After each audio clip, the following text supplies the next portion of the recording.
5 years of existence, siguro gusto ko pang makuha ko yung mga properties. I mean, adulting siya, pero makikita yan ng mga followers ko, mga viewers ko sa mga susunod kong vlogs. Kasi nakakasimula na din ako and gusto ko din kasi i-share sa kanila yung mga nasisimulan ko ng i-invest, bukod sa pagme-makeup at pagpapatawa or pagbo-vlog, kung ano yung mga trip ko sa life. Pero kumbaga, gusto ko din kasi since ngayon, na sumisweldo na ako, I mean, ang pangit man ng term, pero alam mo yun, binibigyan ako ng opportunity ng Cherry na makaipon.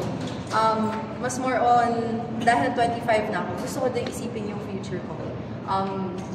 Of course, nandyan lang lagi din yung guidance ni Lord. Kasi, syempre, pagka adulting ka na, parang minsan na-question ka din sa sarili mo, ano pa bang, sa 25 years ko, ano pa bang hindi ko nakuha? I mean, as a volleyball player or as a tao. Kasi syempre, di ba, maraming mga tao nakikita lang kami nagvo-volleyball. Pero hindi nila nakikita kung ano yung afterlife namin. That's why, yun yung sinishare ko sa mga accounts, social media accounts ko. Kasi lagi lang nila nakikita na nakasimangan ako, nagsiswag akong gano'n-gano'n. Pero syempre, kapag nakikilala, siguro naman po kayo, tagal nyo na akong kilala, tagal nyo na din po ako nakikita na interview.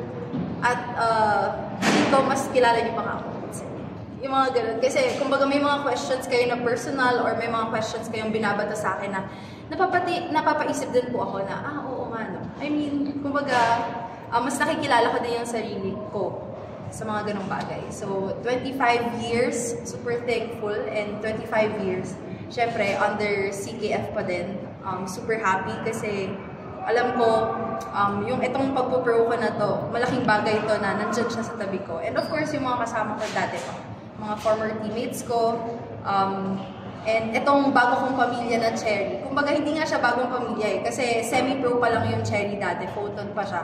Nandiyan na yung pamilya na yan para sa akin, inaalagaan na talaga ako. That's why I'm super duper happy playing with Cherry, with my coaches, with my teammates, and with the management talaga. Kaya maraming salamat. Ayun. Ito, separate question.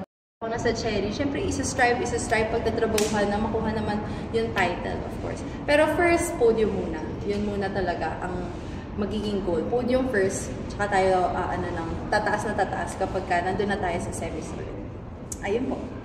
Speaking of UST, ano masasabi mo sa current UST team? So I think talaga, ulitin ko po ha.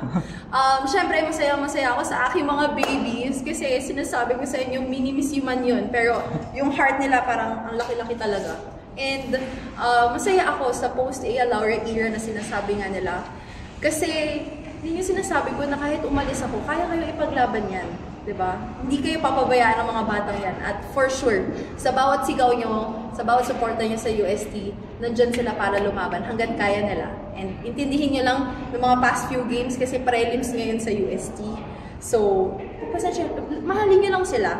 Kasi for sure, mamahalin din kayo niyan talaga. At nakita naman natin, huwag mo nang lalabas si Ea, ha? Yung Ea na sumisilip, huwag mo na talaga. Alam kong alam niyo yun, di ba? Huwag mo na for now. Laban natin hanggang dulo. Go step. Okay? Okay na ba yun? Happy birthday!